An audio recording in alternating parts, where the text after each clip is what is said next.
My name's Jenna Primer and my son Nate had infantile offset Pompe.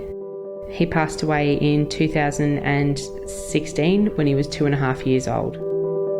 My husband and I own a cafe in the main street. It's a small town, everybody's friendly, everybody gets behind everybody knows everybody, but not in a bad way. We tried for probably about 2.5 years to conceive Nate. He was born between 4 and 6 weeks early.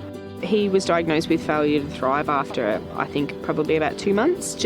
He was feeding okay, but he just wasn't quite as strong as other kids would be, wasn't, starting to try and roll over, things like that. We knew that he wasn't going as well as he should have been, but in hindsight, we didn't realise it was as serious as what it was.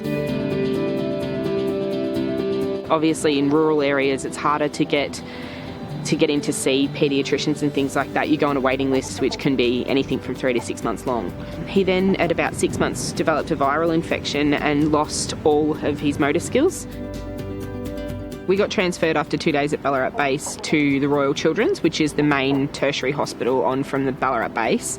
Nate actually had blood tests before they even offloaded him off the ambulance trolley, and they sent those to America, which is one of the leading places to test for Pompe, and Adelaide, which is Australia's leader in genetic testing and whatnot. They sent them straight away. I think we got an answer after about a week and a half.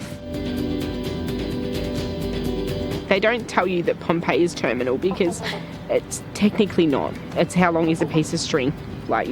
Obviously the earlier kids are treated, the longer they last.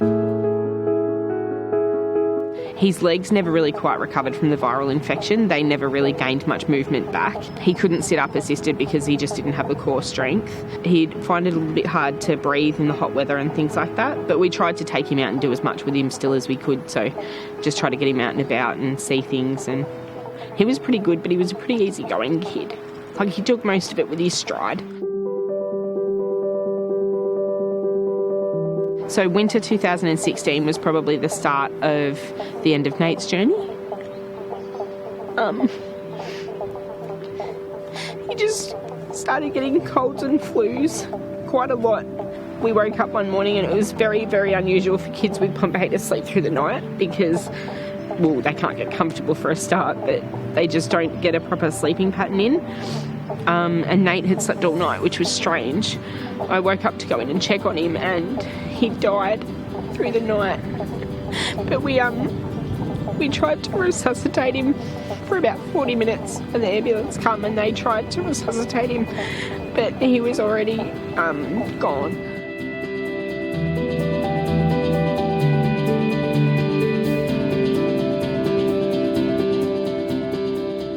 So if there had been newborn screening for Nate when he was born, we obviously would have known within the first 2 to 3 weeks of his life.